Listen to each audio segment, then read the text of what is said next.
اگر بات صرف اپنی ذات کی ہوتی تو ٹھیک ہو گیا تھا، نماز پڑھی، روزہ رکھا، حج کیا، ختم ہو گئی. لیکن میرے نبی پاک صلی اللہ تعالی علیہ وسلم نے ارشاد فرمایا، ایک بستی میں 2 3 4 نیک لوگ رہتے تھے. میرے پیارے کریم رسول فرماتے ہیں 3 4 بڑے پرہیزگار، متقی، صاف ستھرے صوفی صاحب، درویش صاحب، علامہ صاحب، بڑے جو کہتے تھے بالکل جی میں کوئی بات نہیں کرتا، کسی بادشاہ کو نہیں چھیڑتا، میں تو بس لوگوں کو اللہ اللہ بتاتا ہوں، میرا کوئی تعلق نہیں، کوئی مرے کوئی جیے. بڑے نیک، صاف ستھرے، پرہیزگار. باقی ساری بستی گناہ کرتی تھی. نبی پاک علیہ السلام فرماتے ہیں رب کریم نے کچھ عرصے تک مہلت دی، پھر مشیت خداوندی، اللہ کا قانون حرکت میں آیا تو کہا جبریل ساری بستی تباہ کر دو، تباہ کر دو. اللہ مہلت دیتا ہے، مہلت دیتا ہے. ہم لوگ سمجھتے ہیں نہیں نہیں ہماری سیاسی چالیں صحیح چل رہی ہیں، اللہ مہلت دیتا ہے. رب کریم نے فرمایا جبریل انہیں تباہ کر دو. حضرت جبریل امین علیہ السلام نے عرض کی مولا وہاں تو تیرے 3 4 بڑے نیک بندے بھی رہتے ہیں، بڑے پرہیزگار، سچ بولنے والے، دیانتداری والے، حاجی صاحب، نمازی صاحب، صوفی صاحب، پیر صاحب، بڑے خوبصورت، ان کا کیا کریں؟ تو میرے محبوب پاک علیہ السلام فرماتے ہیں رب کریم نے فرمایا سب سے پہلے انہیں تباہ کرنا، سب سے پہلے انہیں سب سے پہلے، اور الٹ دو بستی، پہلے ان کا نمبر لگاؤ. یا اللہ ان کی کیا غلطی ہے؟ تو غلطی سن لیں، غلطی یہ ہے کہ انہوں نے 2 صفتیں پیدا کی ہیں، اگلی 2 پیدا کیوں نہیں کی؟ اِلَّا الَّذِينَ آمَنُوا وَعَمِلُوا الصَّالِحَاتِ پہ روک کیوں گئے، آگے کیوں نہیں بڑھے؟ اللہ کریم نے فرمایا جبریل دیکھو نا، میری نافرمانی ہوتی رہی اور ان کے چہرے پر کبھی شکن تک نہیں آیا. لوگ میرا قانون توڑتے رہے، انہیں کبھی برا ہی نہیں لگا، گناہ دیکھ کر کبھی خیال ہی نہیں آیا بدلنے کا. میرے بھائی امت مسلمہ اپنے لیے تو آئی نہیں دنیا میں، نبی پاک کی اس لیے تھوڑے آئے تھے کہ پیسے کمائیں، دنیا داری کریں، جھوٹ سچ ماریں اور رخصت ہو جائیں، بچے پیدا کریں. یہ کام تو ہندو، سکھ، بدھ مت سارے کر رہے ہیں. تو فقط اس کام کے لیے تھوڑی آیا ہے. کنتم خیر امت اخرجت للناس، اللہ فرماتے ہیں میرے محبوب کے غلاموں تم بہترین امت ہو، میں نے تمہیں امتوں کے بھلے کے لیے پیدا فرمایا ہے، تمہیں لوگوں کی امامت کے لیے دنیا میں بھیجا ہے. اے نوجوان مسلم کبھی یہ تدبر بھی کیا تو نے؟ وہ کون سا گردو ہے جس کا ہے تو ایک ٹوٹا ہوا تارا؟ تو نے کبھی سوچا ہے تو کیا ہے؟ پتہ ہے تجھے؟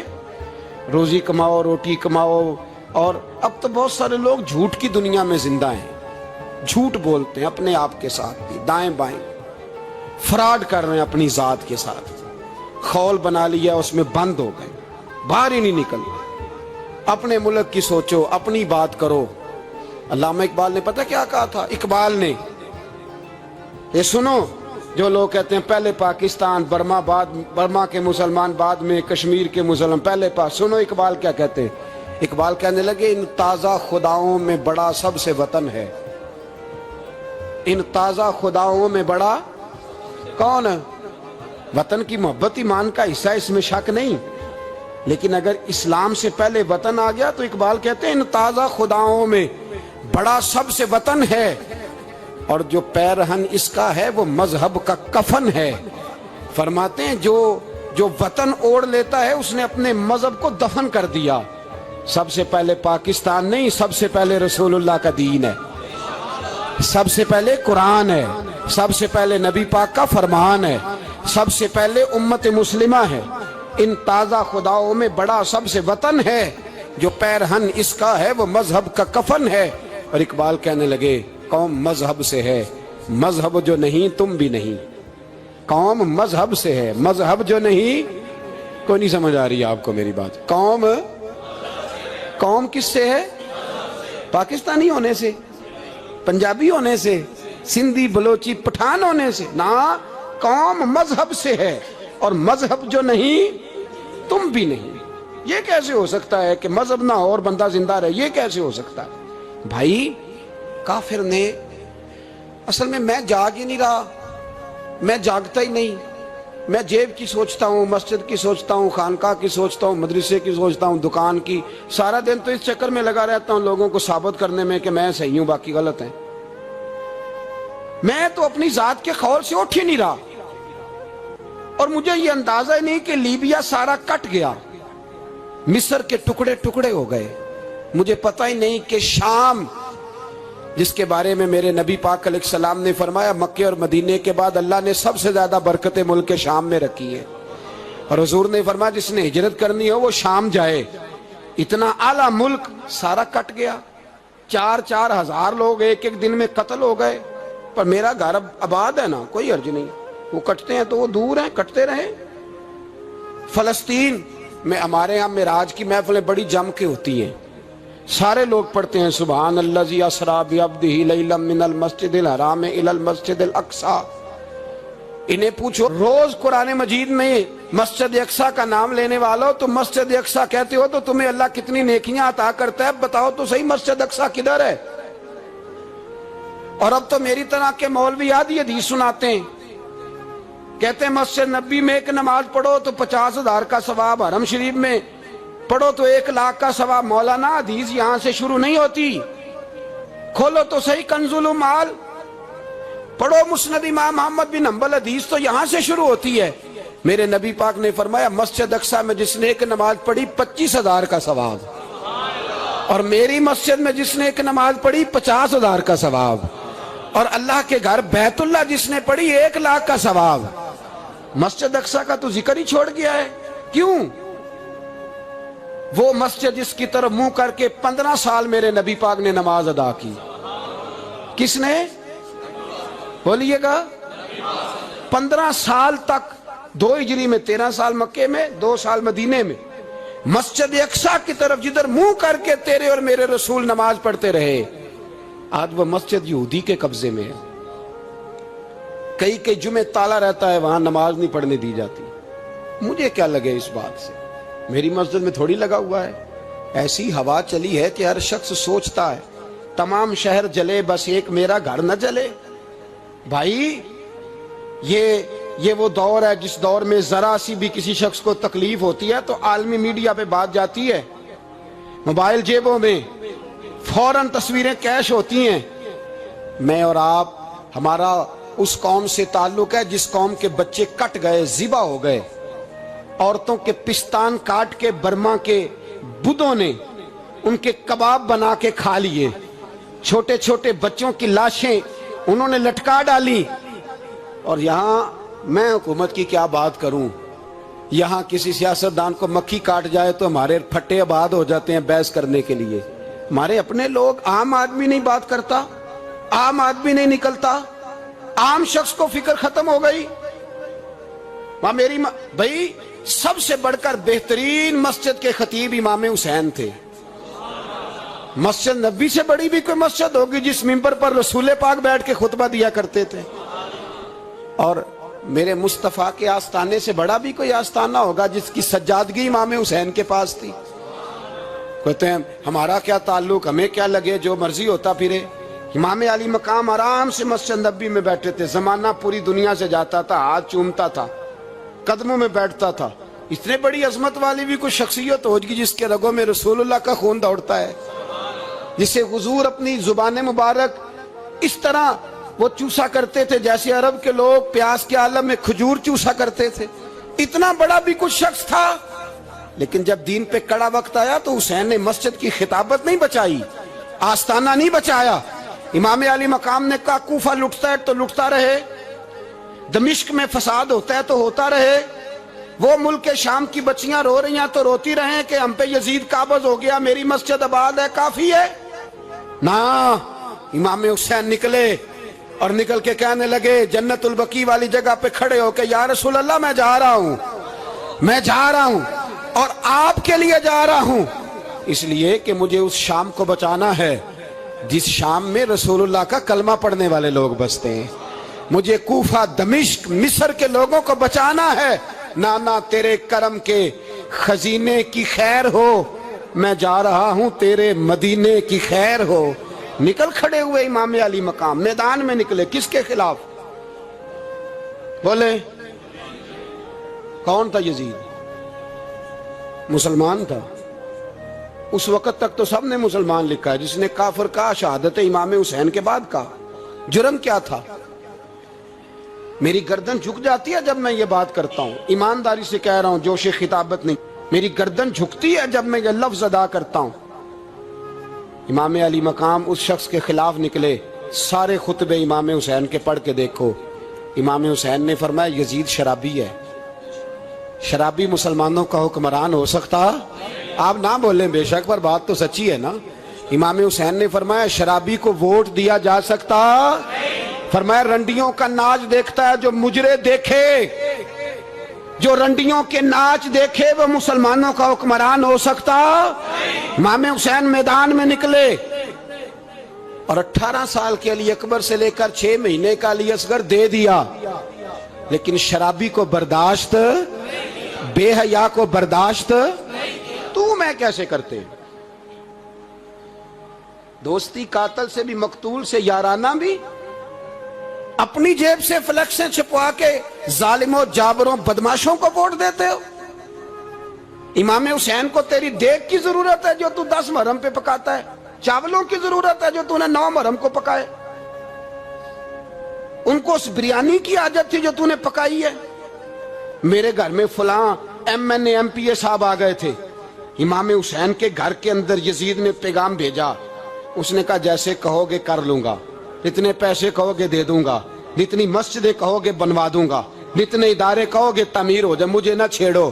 آپ نے فرمایا نا, مسجد مدرسے اس وقت آباد رہتے ہیں جب حکمران صحیح ہوتے ہیں, اور جب حکومتیں غلط ہوتی ہیں تو پھر مساجد آباد, پھر مدارس کی آباد کاری ہو ہی نہیں سکتی. میں دین میں نیا رکھنا کھول دوں؟ امام علی مقام کھڑے ہوئے, پر میں کیا کروں؟ حکومت کیا کروں؟ حکومت سے کیا کہوں؟ اگر میری ملت کے اپنے جوان کے موبائل میں رنڈیوں کا ناچ ہو تو 10 محرم کو تو امام حسین کربلا میں تڑپ جاتے ہوں گے.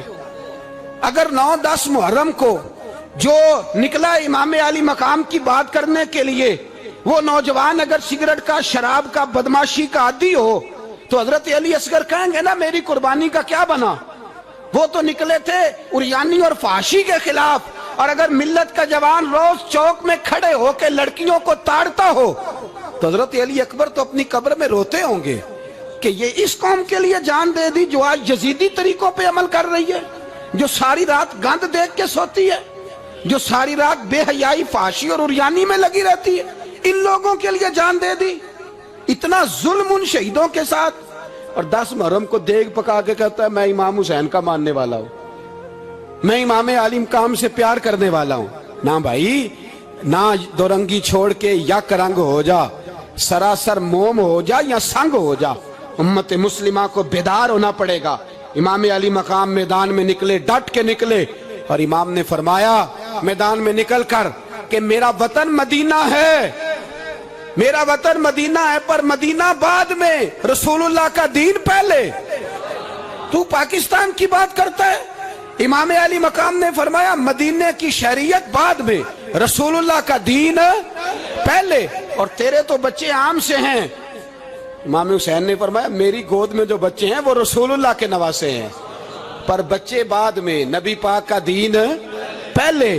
آپ نے فرمایا تیری بیٹی بڑی باوقار ہوگی, اس کی بڑی عزت ہے, تو کہتا ہے بیٹی کی وجہ سے بلیک میل ہو گیا, لیکن جو شان خدا نے حسین کی بیٹی کو عطا فرمائی, جن بچیوں کا سر کا بال ننگا ہو جائے, سر کا بال ننگا ہو جائے, تو امام شورانی فرمایا کرتے تھے اگر مدینے میں کسی سید زادی کے سر کا بال ننگا ہوتا تھا تو سورج اپنا منہ چھپا لیا کرتا تھا, سورج چھپ جاتا تھا بادلوں کی اوٹ میں. اور مدینے والے سمجھ لیتے تھے کہ گھر میں کام کرتے کرتے کسی سید زادی کے سر کا کوئی بال ننگا ہو گیا. ان شہزادیوں کا اتنا وقار, پر امام علی مقام نے فرمایا بیٹیوں کی فکر بعد میں, رسول اللہ کا دین پہلے. رسول اللہ کا دین. قوم مذہب سے ہے, مذہب جو نہیں تم بھی نہیں. یاد رکھ میرے بھائی, امام علی مقام رضی اللہ تعالیٰ عنہ نے میدان میں نکل کر پہلے مذہب کی بات کی, اور آج دین نبی دا وانگ یتیمہ رووے تے کرلاوے تے آکھے میں کتھوں لبا عمر بہادر، میں کتھوں لبا عمر بہادر جڑا مینوں سینے لاوے، معصوم بچے معصوم۔ آج تک کدھر ہے تمہارا اقوام متحدہ؟ بلاؤ نا اسے۔ بھیک مانگتے پھرتے ہو کافروں سے، بھیک مانگتے ہو۔ بچہ شام کو گھر نہ آئے تو ماں دروازے پہ نظر لگا کہتی بیٹے ٹائم پہ آ جایا کر، مجھے نیند نہیں آتی، وقت پہ۔ برما کی اس ماں سے بھی جا کے پوچھو جس کا بچہ پلٹ کے آئے کوئی نہیں، آیا ہی نہیں، اس سے بھی پوچھو۔ بچے نے آدھی رات کو روٹی مانگ لی تو فالج زدہ ماں، اس کو فالج تھا، وہ رینگتی ہوئی اٹھی اور اس نے اپنے لال کو روٹی پکا کے دی۔ باپ کہتا رہا چل چھوڑ، سو جا بیٹے تیری اماں۔ اس نے کہا نہیں مجھے نیند نہیں آتی، بیٹا بھوکا ہے۔ اس ماں سے بھی کبھی پوچھ، اس ماں سے جو بنگلہ دیش کے خیمے میں بیٹھی ہے تو بی بی سی لندن کا رپورٹر کہتا ہے کہ تیری خواہش کیا ہے؟ کہتی کوئی بھی نہیں، چلو 2 دن کے بعد ہی صحیح میرے بیٹے کو ایک روٹی دے جایا کرو، اے روٹی مانگتا ہے مجھ سے، میں کدھر سے لاؤں؟ یہ لوارث قوم ہے۔ میں حکمران سے جا کے بات کروں جب میرا اپنا نمازی مسلمان کہتا ہے پہلے پاکستان کے بچے تو پال لو؟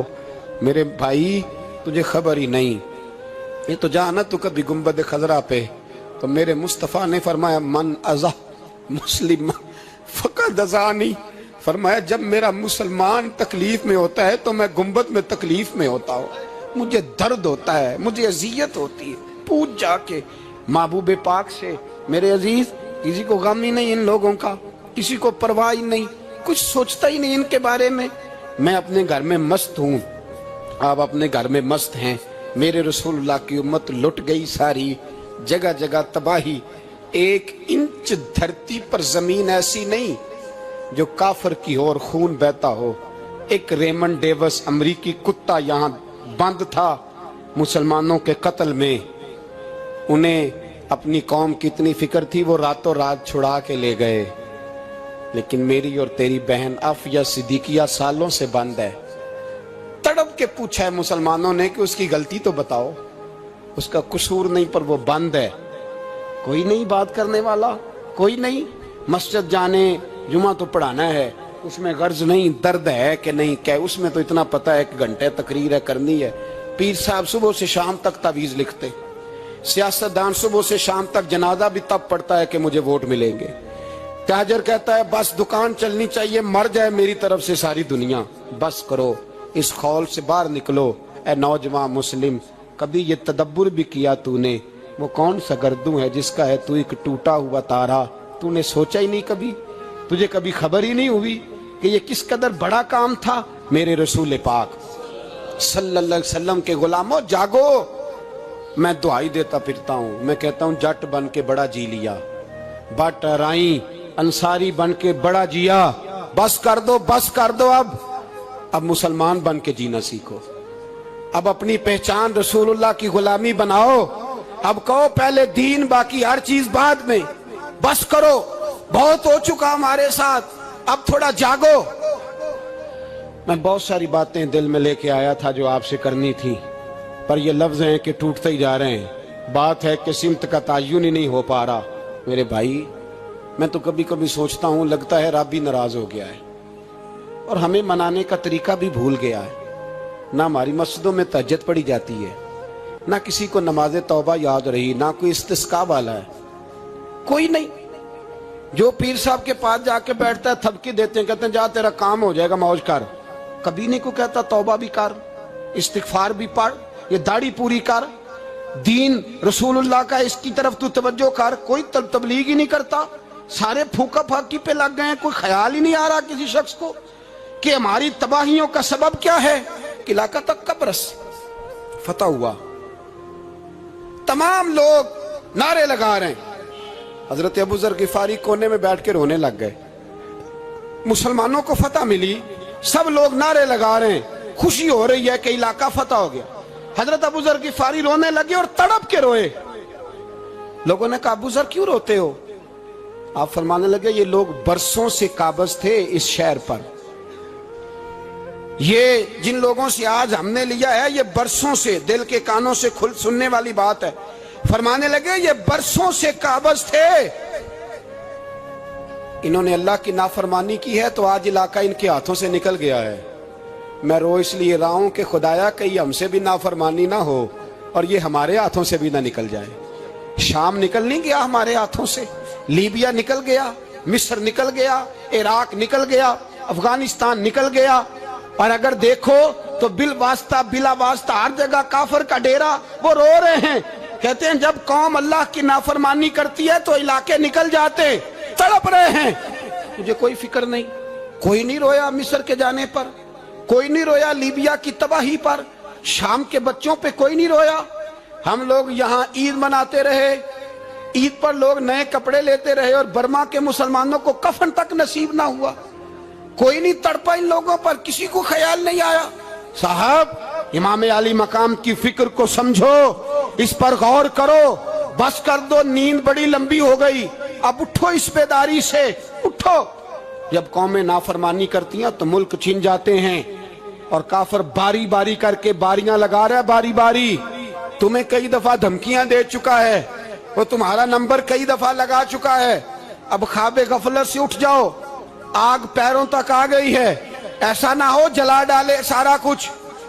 حضرت سیدنا ابو ذر غفاری رو کے فرمایا کرتے تھے جب تم نافرمانیاں کرو گے تو علاقے تمہارے ہاتھوں سے نکل جائیں گے. سو نکل گئے. غوث اعظم کے بغداد پہ کئی دفعہ بم گرے, مولا علی شیر خدا کا شہر نجف کئی دفعہ بم کی نظر ہوا, امام علی مقام کے کربلا میں اب تک کئی دفعہ جنگیں ہو چکی, اس لیے کہ ہم نافرمانی کرتے ہیں علاقے چھن جاتے ہیں.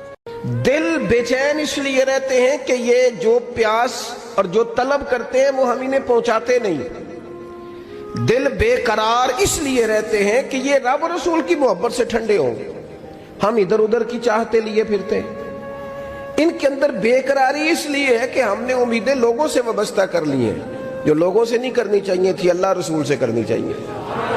ہم نے اسباب کو اختیار کرنا ہے, بھروسہ اسباب پر نہیں, بھروسہ تو اللہ تعالیٰ پہ کرنا ہے. تو جب تک دیکھیں نا قرآن مجید نے کیا کہا, قرآن مجید نے کہا والذین آمنوا اشد حبا للہ, فرمایا وہ لوگ جو ایمان لے آئے وہ اپنے رب سے شدید محبت کرتے ہیں, اپنے رب سے پیار کرتے ہیں. ان کے سجدے بوجھ نہیں, ان کے سجدے تو لذت ہے. انہیں نماز کے لیے لانا نہیں پڑتا, جبر نہیں کرنا پڑتا, ان کے تو دل کھچے چلے آتے ہیں. ان کو تو پیار ہو گیا, رات ساری بیت گئی اور ایک سجدہ بھی مکمل نہ ہوا. وہ تو مال چونکہ اللہ نے دیا ہے تو راہ خدا میں خرچ کرتے وقت ان کی طبیعت کسی قسم کا تکلف نہیں محسوس کرتی, کوئی بوجھ نہیں محسوس کرتی. چونکہ وہ ہر چیز سے بڑھ کر اللہ رسول سے پیار کرتے ہیں تو یہ چیزیں ان کے سامنے کبھی بھی رکاوٹ نہیں بنتی. اور دل میں سب سے زیادہ محبت اللہ کی, اور جہاں تک تعلق ہے میرے رسول پاک کا, تو اللہ کریم نے فرمایا النبی اولی بالمؤمنین من انفسہم, فرمایا یہ جو نبی ہے نا یہ تو مومنوں سے ان کی جانوں سے بھی زیادہ قریب ہیں. تو ہر وقت دل کی دھڑکنوں میں, روح کی ٹھنڈک میں, قلب میں, دل میں, روح میں, ذہن میں جو چیز ہر وقت سمائی ہے نا مومنوں کے, وہ رسول پاک کی ذات ہے. اگر رات ساری بندہ یہی سوچتا رہے کہ سویرے یار کس طرح کام چلانا ہے, پیسے کیسے آئیں گے, جو میرے پاس 2 لاکھ ہے اسے 6 کیسے کرنا ہے, اور یہ 6 ہے یہ 12 کیسے ہو سکتا ہے, اور جناب یہ دنیا میری کیسے آگے بڑھ سکتی ہے, اور یہ جو پلاٹ پڑا ہے نا میرے گھر کے بالکل سامنے کیسے کچھ چکر چلے کہ میرا ہو جائے, گاڑی ہے ذرا چھوٹے ٹائروں والی بڑے ٹائروں والی کیسے آ سکتی ہے. اگر 24 گھنٹے منصوبہ بندی دنیا حاصل کرنے سے دین منع تھوڑا کرتا ہے. حضور نے تو فرمایا محنت کر کے کمائی کرنے والا اللہ کا دوست ہے, منع نہیں ہے, لیکن ہر وقت اسی گنتی میں رہنا, اسی کے شمار میں رہنا, الجھ جانا, اور جو اصل چیز تھی اس کو چھوڑ جانا. ہم نا نیکی کرتے ہیں, مومن ہوتے ہیں, لیکن اس کی لذت نہیں پاتے. یعنی اگر نماز پڑھ کے بھی بندہ قرار نہ حاصل کرے، اگر وہ خیرات کر کے بھی اس کی ٹھنڈک نہ محسوس کرے، مسجد آ کے، محفل کرا کے، محفل میں بیٹھ کے، پھر بھی اس سے کوئی روحانیت نہ پا سکے، اس نے 20 علماء سنے، اس نے درجنوں خطباء سنے، اس نے ساری زندگی گزار دی، لیکن اس کے دل کی کیفیت ہی نہ بدلی، وہ لذت خاص ہی اسے نصیب نہ ہو، تو پھر اسے سوچنا چاہیے نا کہ دل میں نا اللہ تعالیٰ نے نا ہر چیز دو دو بنائی ہے، ہونٹ دو، آنکھیں دو، کان دو، ہاتھ دو، پیر، دل اللہ نے ایک ہی بنایا ہے۔ یہ نہیں ہو سکتا کہ چلو ایک طرف مجھے رکھ لو ایک طرف کسی اور کو رکھ لو، دل ہی ایک بنایا ہے۔ وہ کہتا ہے بس دل ایک ہے تو رب رسول ہی رہیں گے، اس میں ادھر ادھر کی چاہتے نہ لے آنا، جب تک دل کے اندر پوری طور پر اللہ رسول کی۔ بخاری مسلم میں حدیث ہے، نبی پاک علیہ الصلوۃ والسلام نے فرمایا اگر تم چاہتے ہو نا تمہیں ایمان کی لذت نصیب ہو، آپ زیادہ غور کریں میری بات پر، ایک ہے کھانا، ایک ہے مزیدار کھانا، ایک ہے مومن ہونا اور ایک ہے مومن ہونے کا مزہ آنا، لذت نصیب ہونا کہ میں صاحب ایمان ہوں۔ فرمایا اگر تم چاہتے ہو کہ تمہیں ایمان کی لذت نصیب ہو، یہ حدیث آپ نے بھولنی نہیں، بخاری مسلم میں، اگر چاہتے ہو کہ ایمان کی لذت نصیب ہو تو 3 کام کرو۔ یا رسول اللہ صلی اللہ تعالی علیہ وسلم کون کون سے؟ حضور فرمانے لگے پہلا کام یہ کرو کہ ہر چیز سے بڑھ کر اللہ رسول سے محبت کرو۔ لیکن یہ نیرا نعرہ نہیں لگانا، یہ غور کرنا ہے، پیسوں پر اچھی طرح غور کر کے سوچ لینا ہے کہ پیسے زیادہ پیارے ہیں کہ اللہ رسول، یہ غور کر لینا۔